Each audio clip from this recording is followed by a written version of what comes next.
gaskiya issues da zamu discuss yau na gode kwarai da yau kuka tuna da ni kuma okay to kai dai ci gaba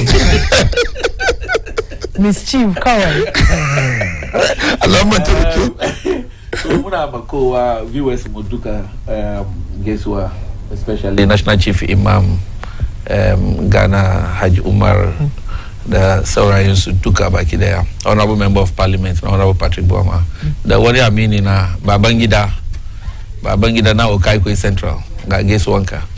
Zan kara murya da congratulations na kika ba big brother na Alhaji Horoya.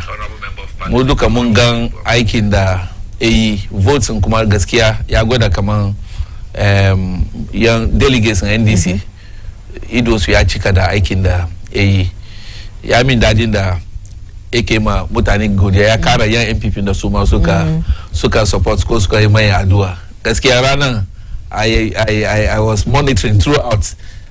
Incidentally, one position kawai shi nake da interest. One position kawai nake da interest kuma at the end of the day results in the zone clearly ya show come the people really appreciate good work which he has done for his party. It's just unfortunate come they are going to continue to be in opposition.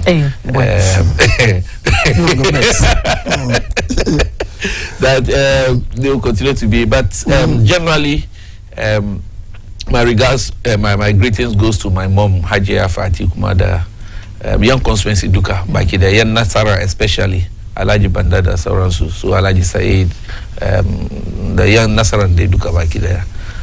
So briefly, guess what the dedication? All right. Okay.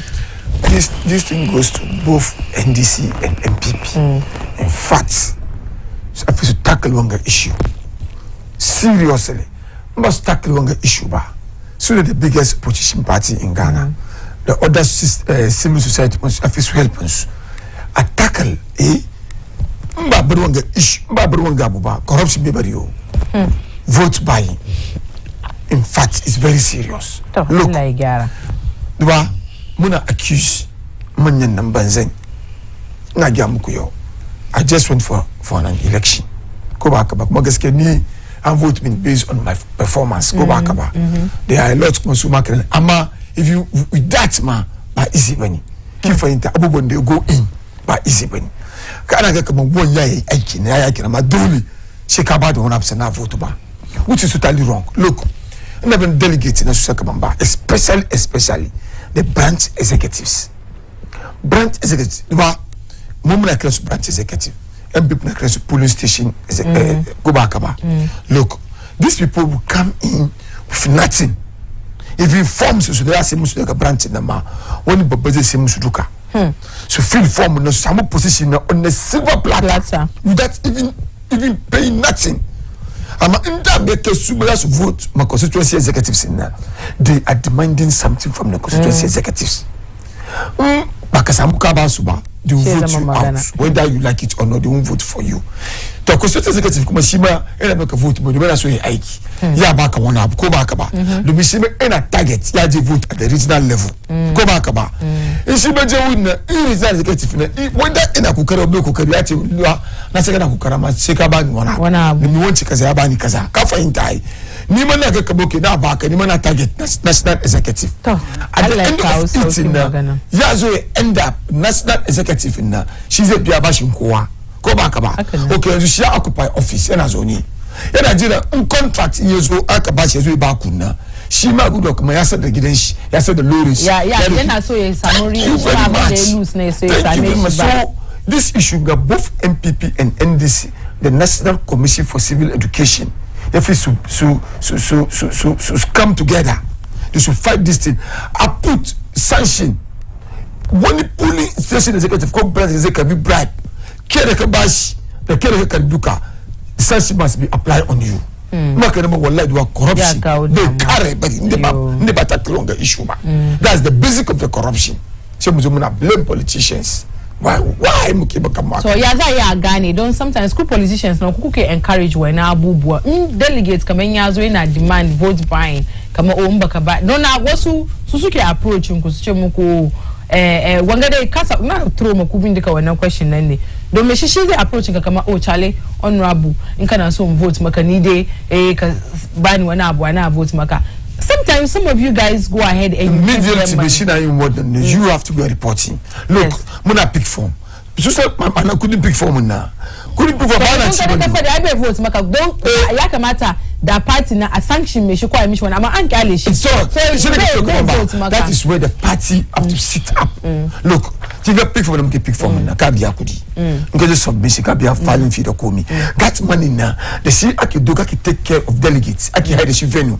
Give for it at transport. Take a transport from your end to the end of the voting. Get transport in the center about accommodations. You want no kudi kena. So party na need to need. So you have to come up with a plan. At the center. As a zone.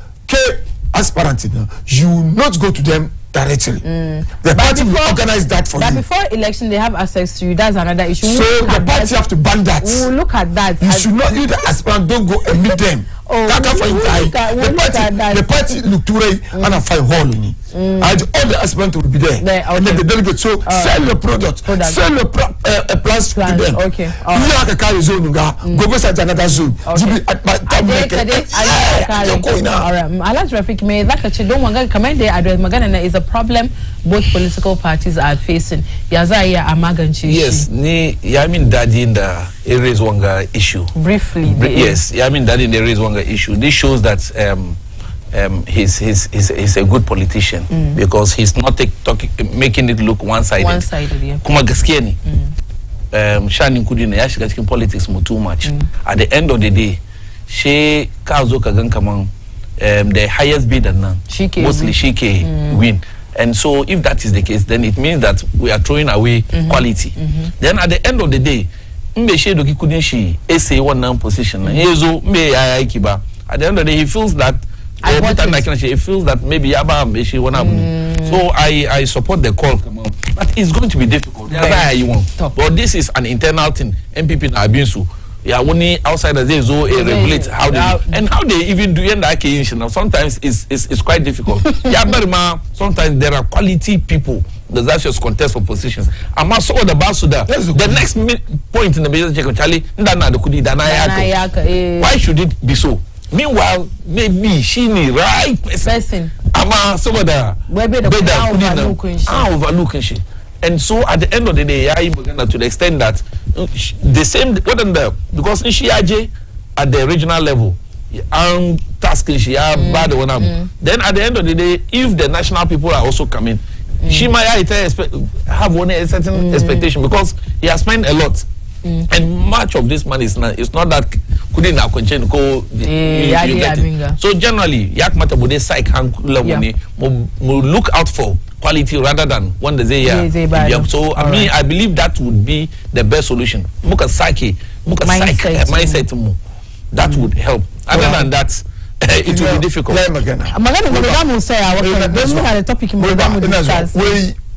We Musaki myself perfect.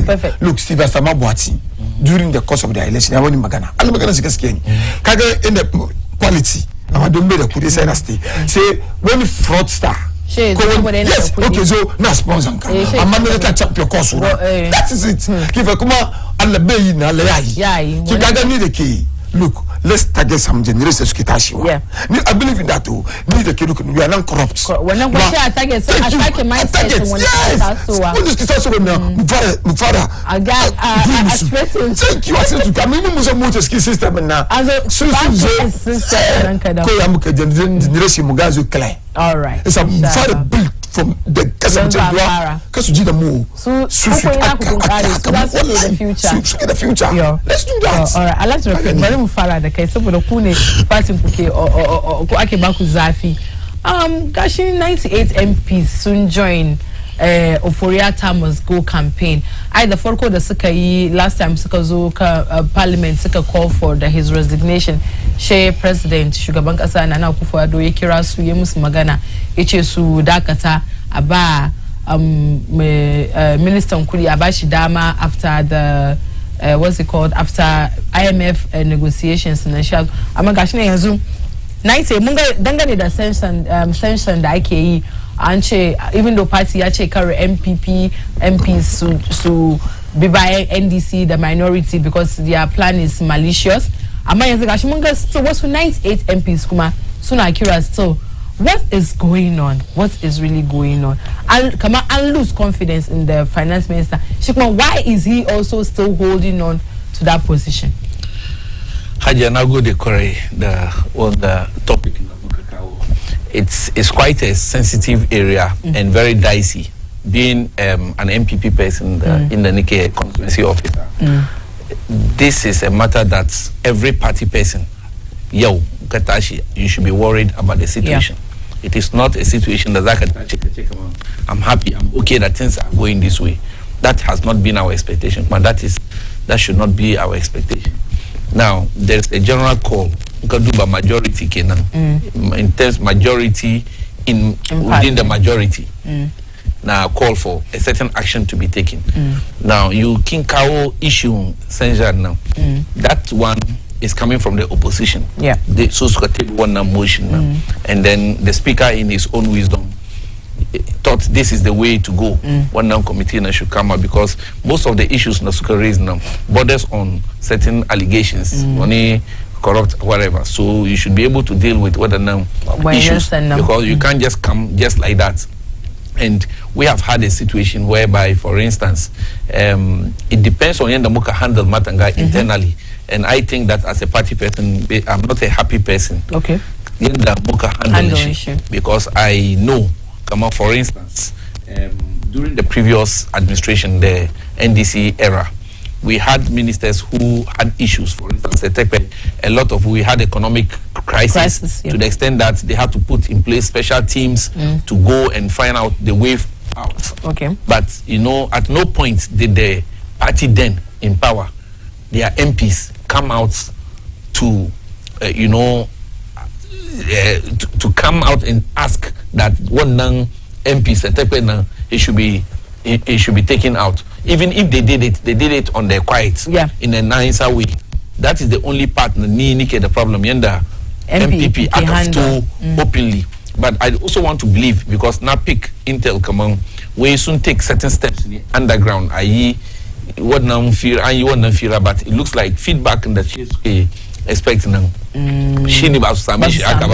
That pushed them to this level. Can't understand. We had a government previously which Ghana was virtually in darkness, do so command the Muke radio station. That those days I was on most TV and radio stations. Sometimes we ran on generators and other things. But there was a minister, sector minister in charge of that. For 3 solid years or more, we were in darkness. But there was no point. Solved it. There was no point. That is not that is not where I'm going. Okay. That one is even debatable. Okay. It's debatable. Okay. The point I'm trying to raise is that this is a minister.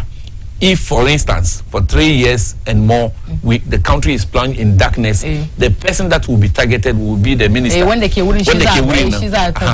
at no point did MPP, as opposition or minority, actually because it's incompetent. For all this while, you understand. So that brings me back to the point. Come on, in the book handle as a party, and I think we could have done better. And increasingly, President appeal to other MPs. Be check among be take action. There are certain processes that have been initiated. Okay. And minister is the one at the forefront. You understand? But to IMF, there is crisis. This crisis, no government official has denied. We are not in crisis. Even the president, the Zoe address. Having a nation accept we are in crisis. And during COVID now, he kept on saying we would know how to get the economy back, but we don't know how to bring back the people. Because at that time, someone who has foresight, he hasn't whatever we are going through at that time now, it will have future repercussions, which is what we are facing today, coupled with other issues globally. You understand? So it means we accept that there are challenges. So if we accept that there are challenges and we have taken steps, now the immediate one is IMF. IMF negotiation. The president appealed to them. There are reasons. They should let him conclude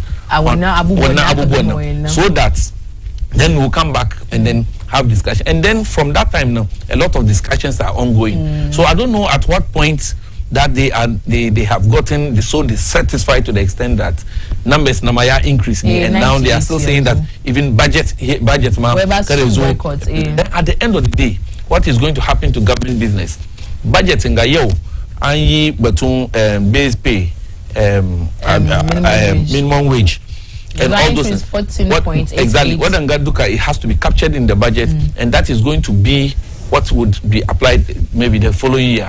So if from 2023, and that has to be captured in the budget. Someone has to present. It has to be approved by Parliament before most of these things take effect. So at the end of the day, I believe that Yakmata, as party people, we should listen to the president request and then allow these processes to go on, so that we don't create crisis for ourselves, because already there's crisis. We shouldn't create another crisis internally among ourselves.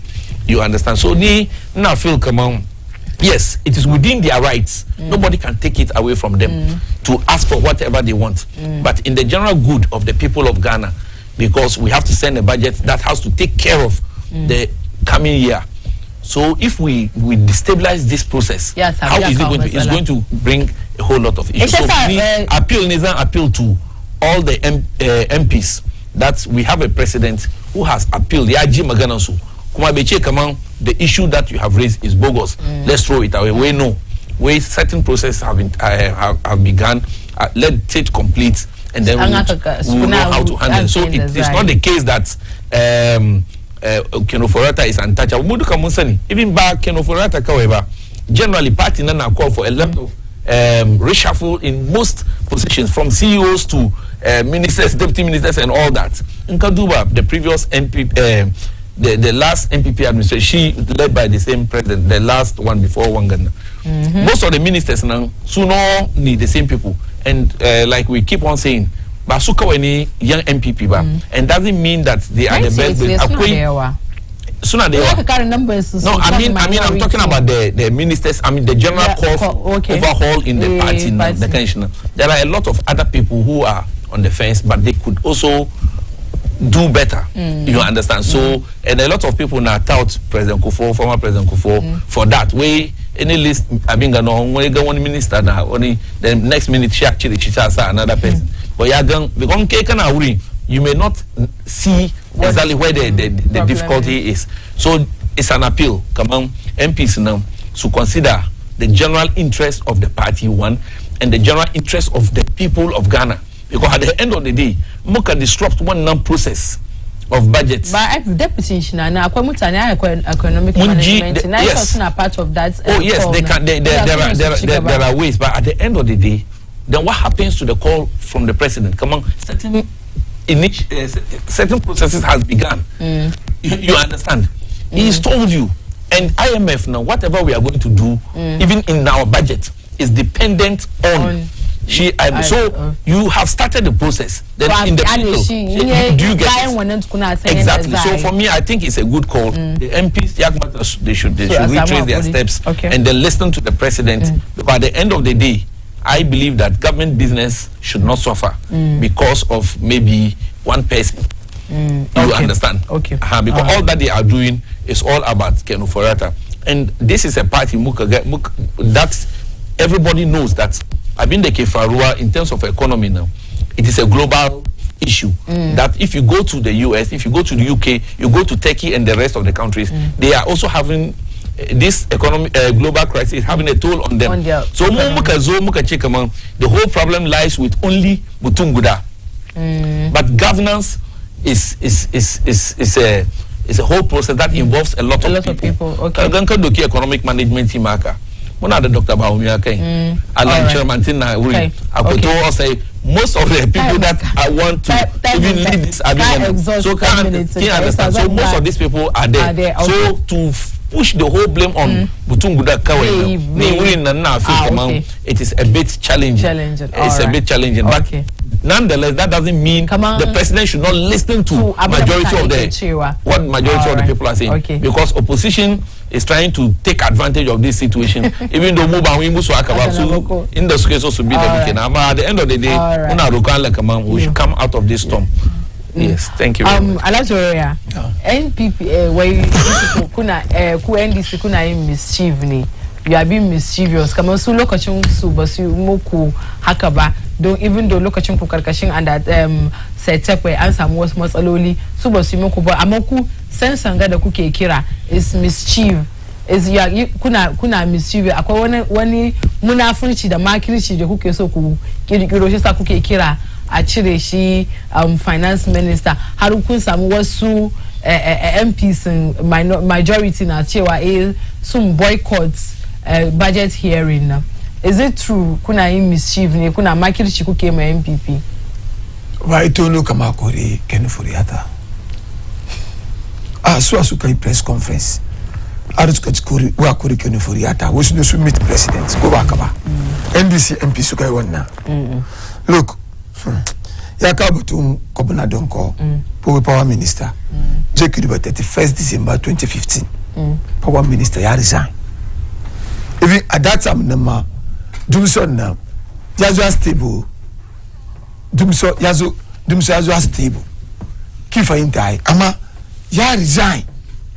31st December 2015.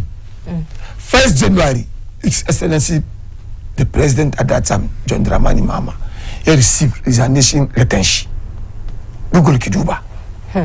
He said, "No minister simu, unso yako mbasu perform. Ba jira akoresu, waba jira ngari la ikuwa. So the council can resign. Can oforiata, you must resign. They can resign long time ago. They won't gabu boda bezwa.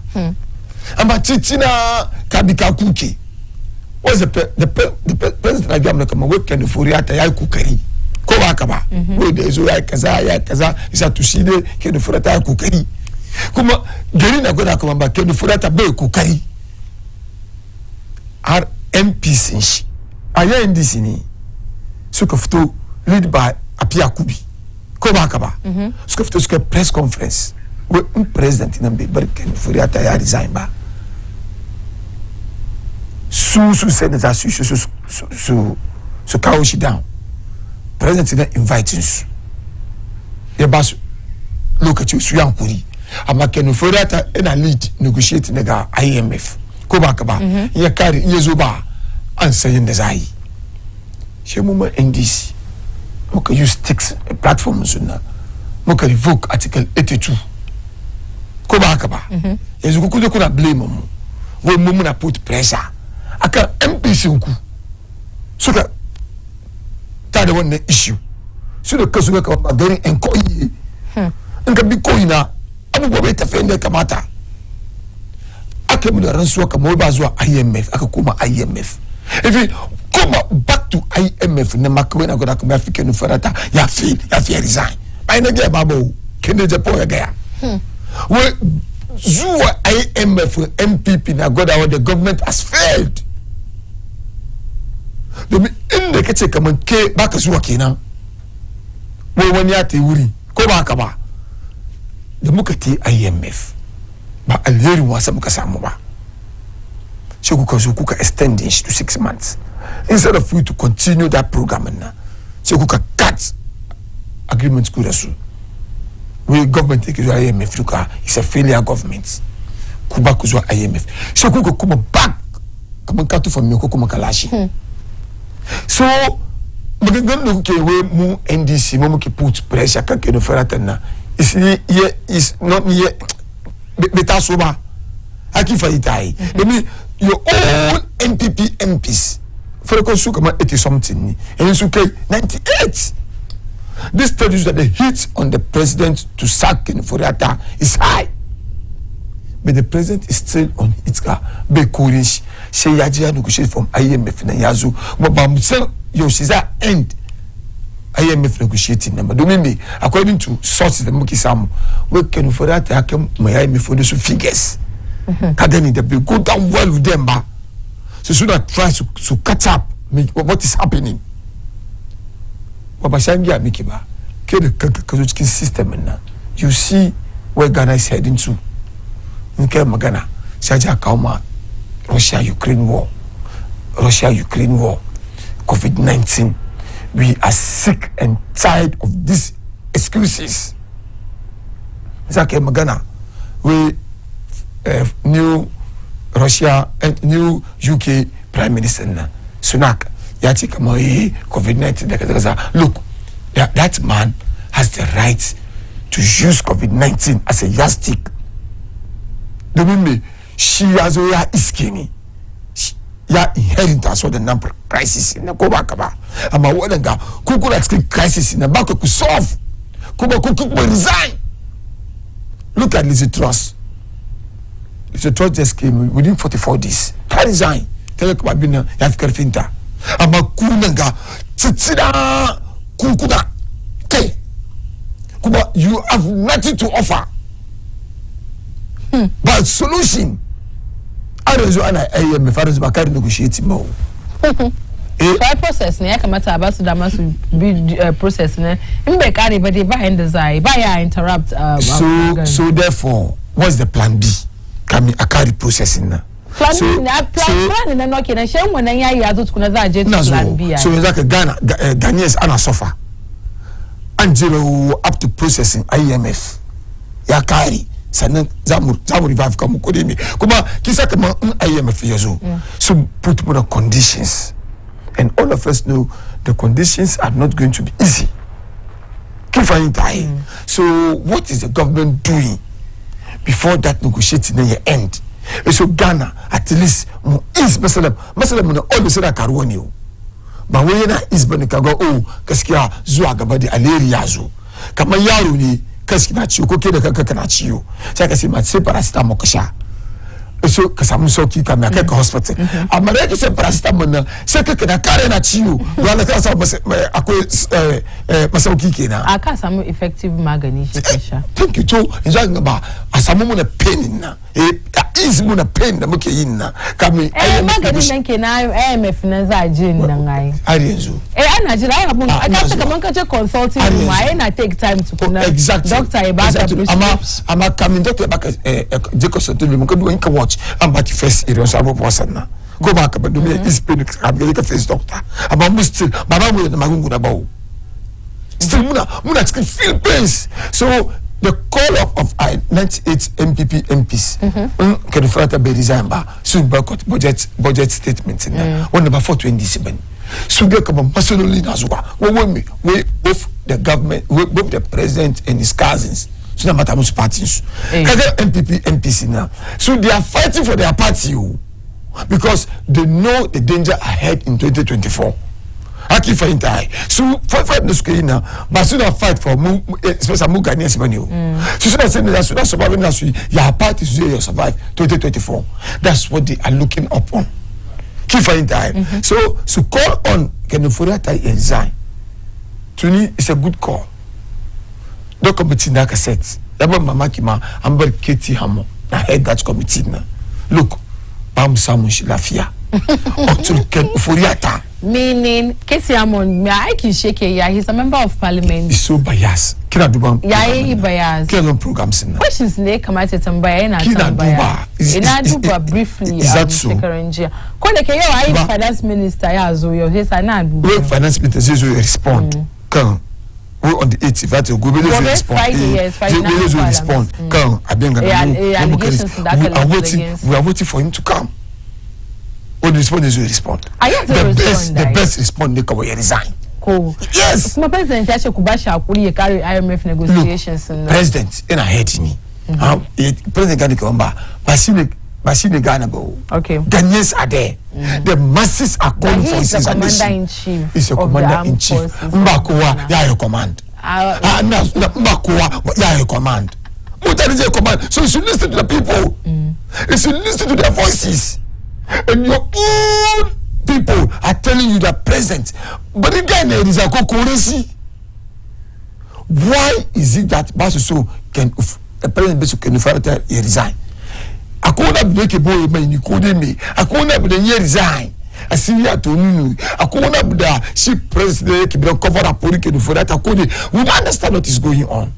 Look, Lizzie Truss, that could put pressure. Being at the resign. Presidency actually kusamu ankuli ba wai beji magana number 2 weeks there inda yawancin rai ya kare kenan. So me say ke kawo agitation don wanda kai na bari government business yazo to a standstill. Comment da zai da Alhaji Rafiki yayi magana don ga na kara minimum wage mun gani wannan duka na san ya reflect cikin budget. Africa less than $1 a day minimum wage. The $15. $15, 16. Shaka karo minimum wage 14.8 full day.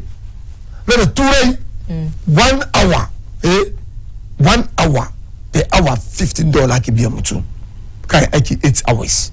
Wato and to check again now 1 hour maka $15 to $16 times 8 no okay na day. Secretary we can apply we kakara we a day. No. We should not even go there. That minimum wage is not totally an insult. Totally an insult. So we should not go there. So the people are calling on the head of finance minister. Minimum wage. Let's cross the bridge. When we get there. When we get there. Let's cross the bridge. Let's cross the bridge. When we get there, we cross the bridge. Look, but the minimum wage, the neighbors will discuss, but we couldn't. And even the government get car. One that minimum wage, the work conditions, make it a fear. Second, minimum wage, which means a day, back I can say 1 liter of petrol. 1 liter, back I can see. A liter of petrol now is running between 16 to 17 cedis per liter. So a day minimum wage a day 40. Look, there are certain things we don't bring it. We should bring it. Not very magana but we should not bring it at all. So Keneforiata, all what now Ghanaians. It's not 20 minutes, it's 10 minutes. It's 10 minutes. I am checking. All what the Ghanaians are saying that is they are calling the head of Keneforiata. Whether the NPP or NDC or CPP, all we want is Keneforiata must go. Must go. Quick, very quick. I beg you, very quick. One of it has to do with the fact that IMF IMF, it has always been a process. It is not an event. Shining Kudini. And then you, apart from Kudin the Kakeso now, magana about conditionalities that comes with it. So some of these things by Ishi in a rush. Yanda NDC. So before we came, before Kufo Ezo, Kufo was handed over an IMF economy. Nanado Ezo, we were with IMF before we came. And even though people were even though we were against it. Extend. Yeah, exactly. Because you get in and you will realize the mess that your mama and his people are exactly. Mo inherit an IMF economy. So IMF economy now, or going to IMF is not anything new, especially with NDC. Mistakes in the Sukayi with IMF that came with a lot of conditionalities to the extent that unplaced embargo on public sector employment. Even what are the mistakes in the Bambo we want to take our time and make sure that exactly so that what are the conditionalities but it will be minimal. You understand to the effect. And secondly, we garing by Ajira and also sorry actually Keno Forata Mbachire Shiba in the garing is afinum. See, yo, there's no Ghanaian worker. The Zeta she check among Wataya Kai Ko Wataya Mutu Besamu salary Shiba. There's no Ghanaian worker which government is supposed to have the obligation to pay salaries and so. That will say today I went to the bank and I have not been paid. No. You understand? Kuma abinchi the akeche kama yai expensive the sauransu. The Ministry of Agric suka take initiative. Kama sun kawo yo the surfing I read a news item. Very sad. We guta is against what they are doing. Because Anna Bata Kaswansu. But the man wanted to prove a point. Kunuena magana kama abinchina the I said the other vegetables, but Brodeka was just that they focused much in the shake but they sell other things. I've been there personally. I've seen other vegetables and stuff there. Now he wanted to just prove a point. Come on, look. Kulumuna gam come on, prices of goods now. Maybe say abu maybe 10 cities. She is when I say that she about 50 or 60. Come on, Magana the random Prof Jampo is where you can TV. We brought there a bunch of 200 Ghana cities. That she you wanna say that she 15 the 25 Ghana 2025. My traders no so sugar low. So sugar low. Factor. There's profit. They didn't just go there by free. So they are also taking all that into consideration. We are not saying that Kara make profit, but to make supernormal profit. They have to, because the way times are hard, to make supernormal profits, it's not right. Yeah, at the expense of the people. So exactly. So we all at this time we are in crisis, and at this time this is the time that we should feel for each other. Tashima as a citizen, as a Ghanaian, you should be able to look at your next door neighbor, whether the person is okay, because we all know times are quite hard. Okay. So we should be able to make things easy. Because at the end of the day, Garin, this is our country. But in the Zabuji, if we destroy the country because we feel that one person is there, the person must, if it doesn't move, we'll continue to let things look. Look, at the end of the day, we look at we are in it. Okay. In the one way, country broke, country no broke, we all day. So now Mudeni, NDC, Kasubari, they shouldn't make it look like going to the IMF now is just an event. Rana Guda Kakuri no Gashi Kuje Gakudi. No, they don't Musa Mugala Makaya.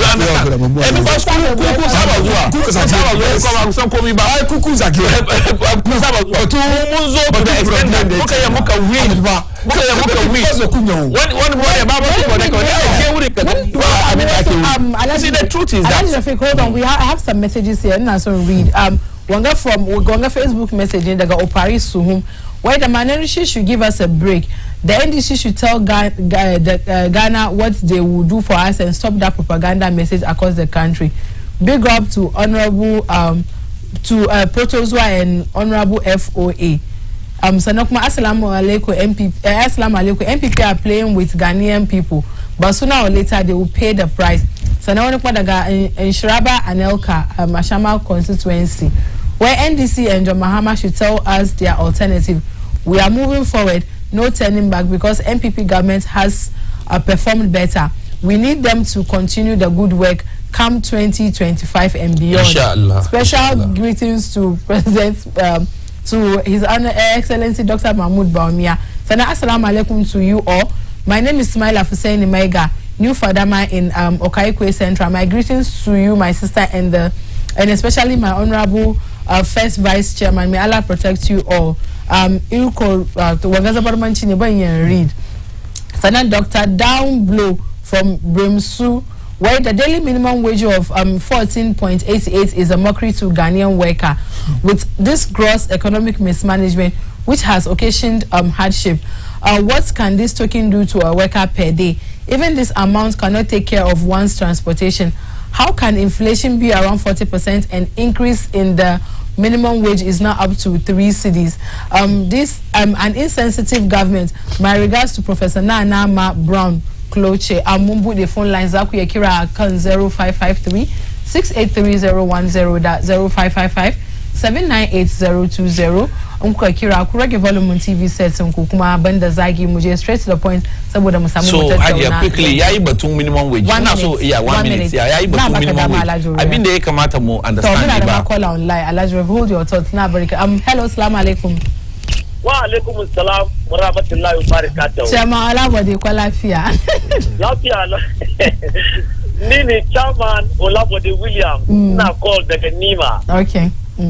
Na so use one opportunity in Godima Masaba coordinator, champion coordinator Oroya Ismail Ali and Nakia Ishi. Amen. Oroya ya deserve some of the Iru Aiki kicking them as the NDC. And I am very, very content.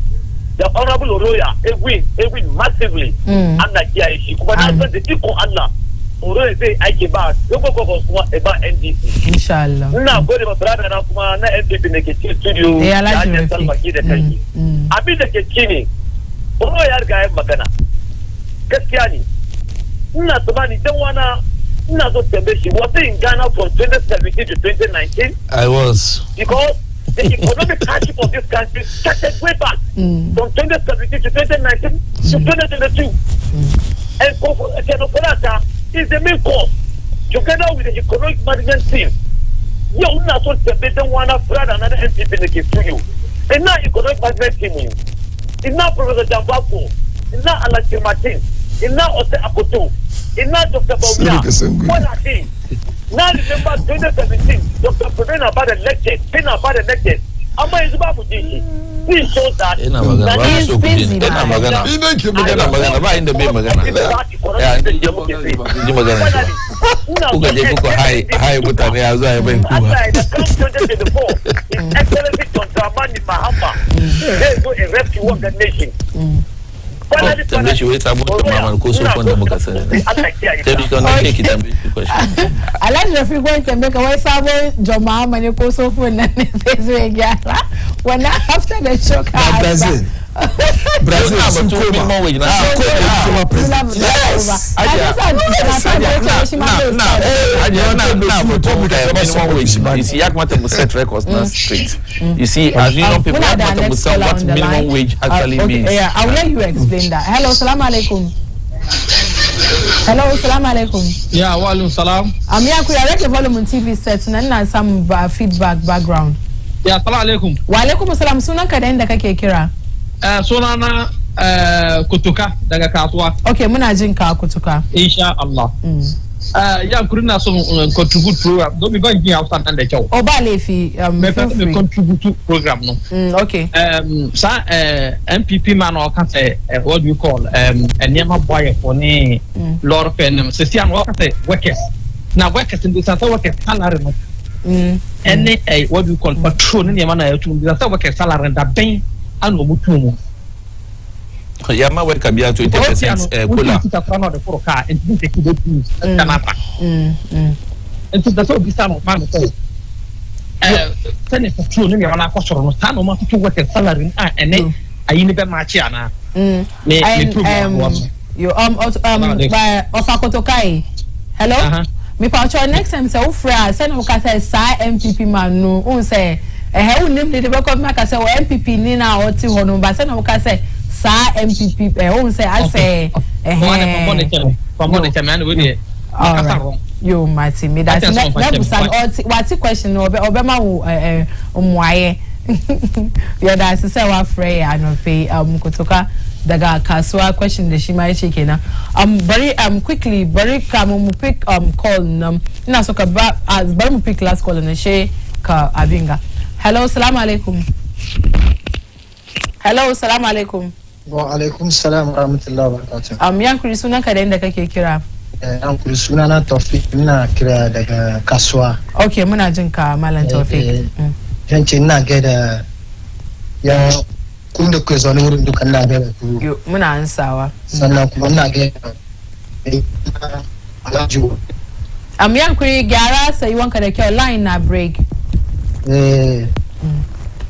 Abin da ke cikin ni ma karin magana da nake so yi cikin magana na shine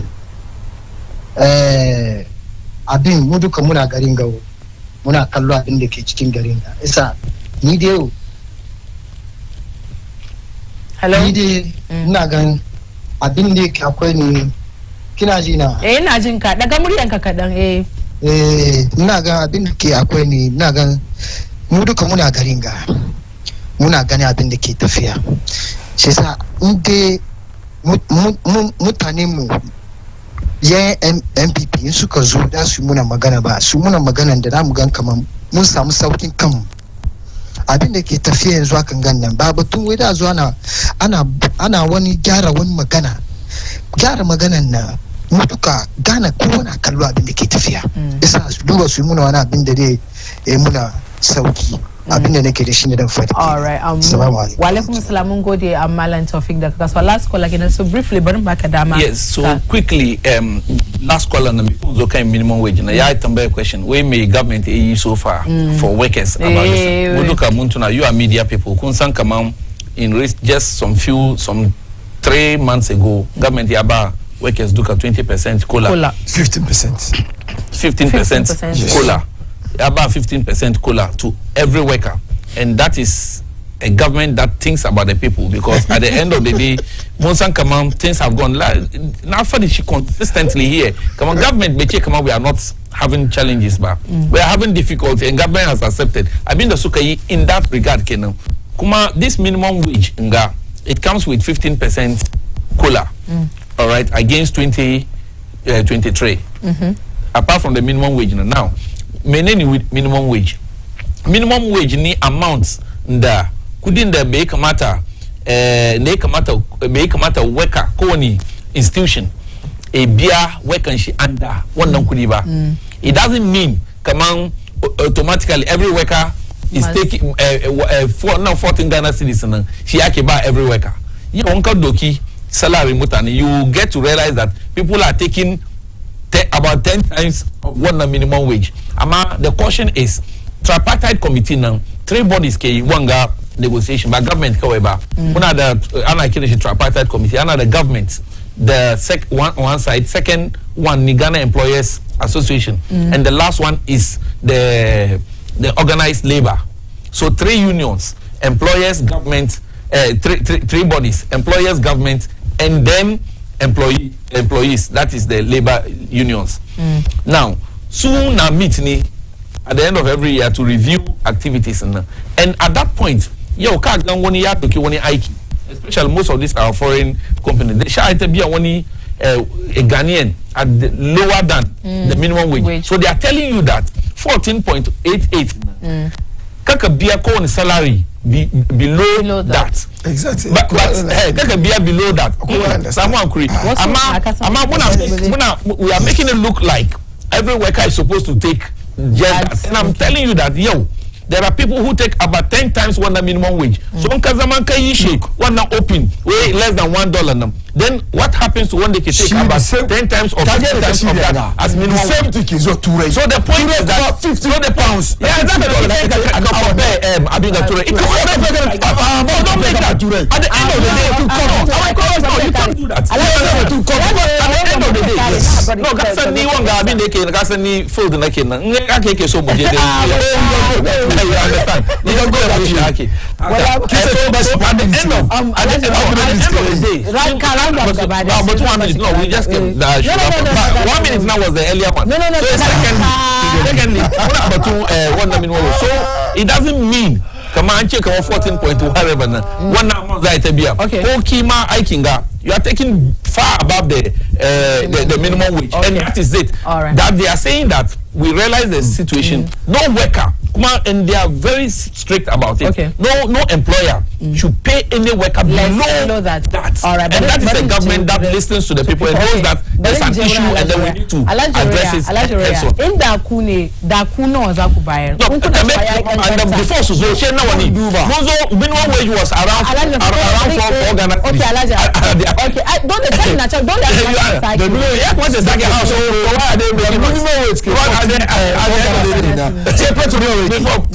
you understand? So petrol no petrol wiki. It was the petrol was more than gas. Petrol was more than no. I can say gas. I can say your mama by Q. Tunda kufuwa lokata baganja the question is let him talk. Like he was in darkness. Alaji Rafik. I'll mute your mic.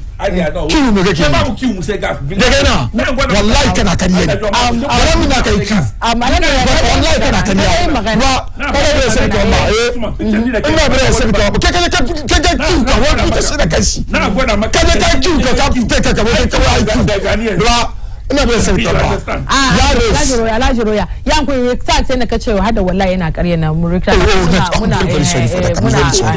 very just a spring of tongue, sorry.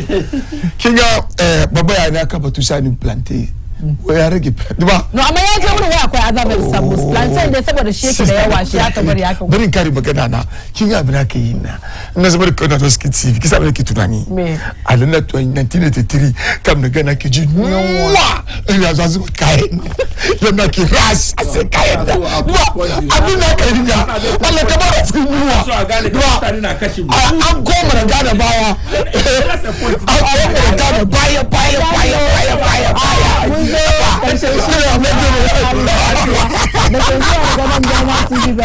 Atomic Junction a nan birnin Accra.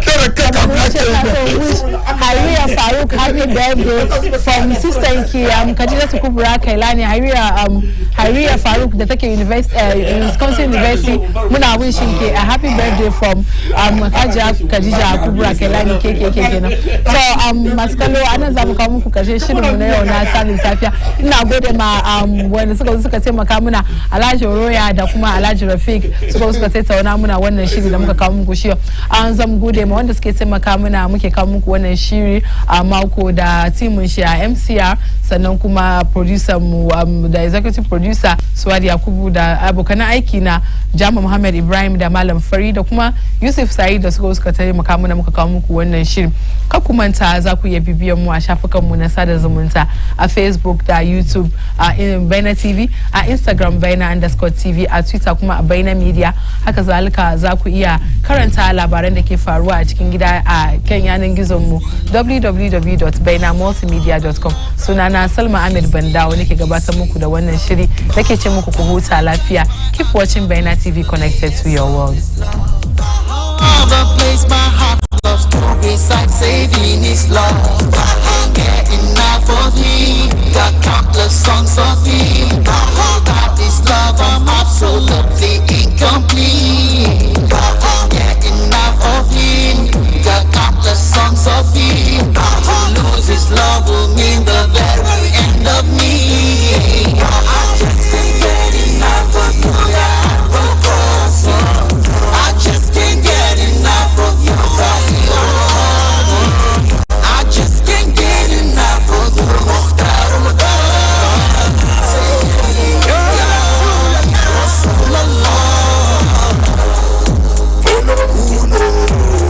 I chose to follow my phone. Ya Muhammadu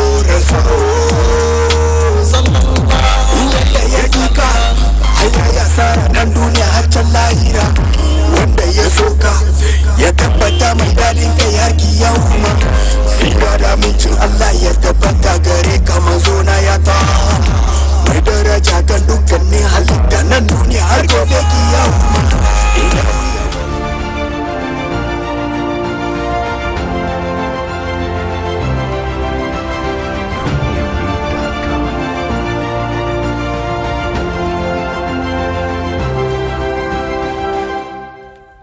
Baina TV, connected to your world.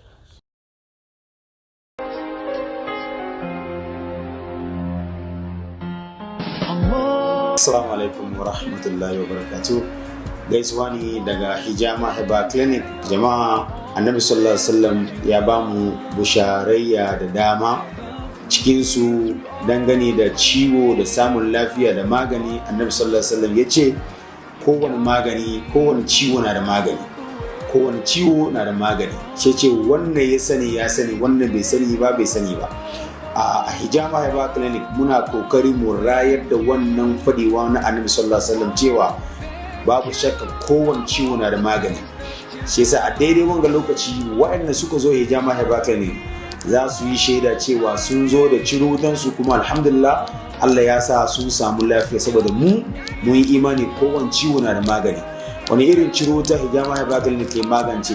Da iko Allah muna maganin hawan jini, ciwon sikiri, hepatitis, stroke, ulcer, mace na ba ta ya haila, matsalar haifuwa ta bangaren maza da mata. Kusan sai mu ce kowane irin ciwo muna yi mu magance shi saboda mun yarda da magana Annabi cewa kowane ciwo na da magani. Babu shakka kuma aka nan ne saboda ba wani ciwon da aka taba samun shi ba samun maganin shi ba. Kisa muna gayyace jama'a, in kana so a taimaka ma da rashin lafiyanka, a baka shawarwari da kuma abin da zaka yi, matakai da zaka doka, abin da zaka yi da abin da zaka daina, ka tuntube Hijama Heba Clinic nan Accra muna La Paz kuma shi kuma muna Sawaba Junction. Number mu shine 0243 868178 da kuma 0551 441 245. Assalamu alaikum wa rahmatullahi wa barakatuh.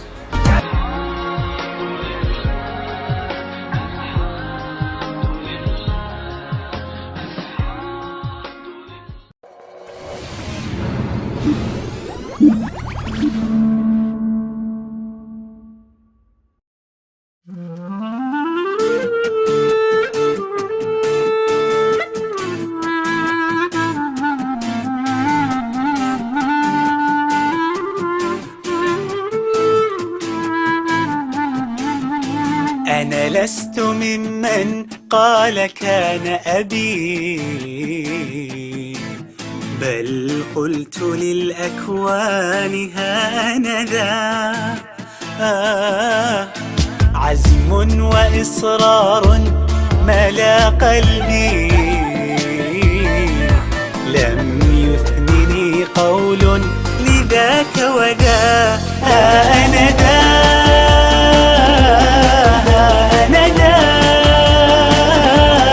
أروي الحياة سعادة وتفاؤلا أنا ذا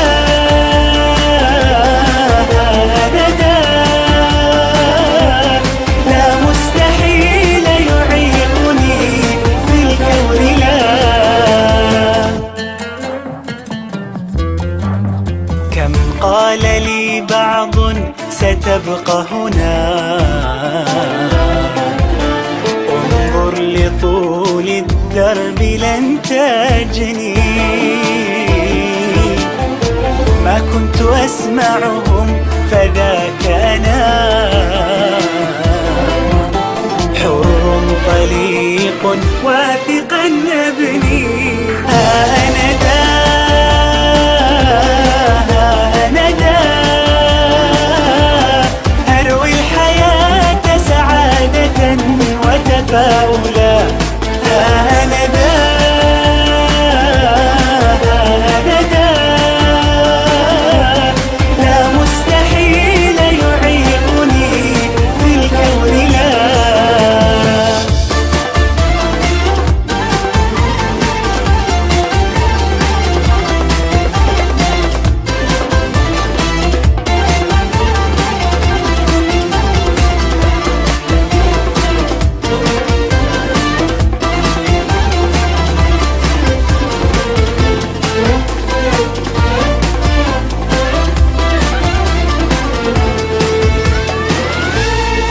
ليس دربي من ورود، كان شوكا قاسيا طول الطريق، إن تعثرت ألاقي من يجود، حب أهلي قربهم صدق الصديق. لست أنسى أنني يوما سعيت فارتقيت كي أغني للوجود أنا ذا أنا ذا أروي الحياة سعادة وتفاؤلا أنا ذا أنا ذا لا مستحيل يعيقني في الكون لا. أنا ذا أنا ذا أروي الحياة سعادة وتفاؤلا أنا ذا أنا ذا لا مستحيل يعيقني في الكون لا.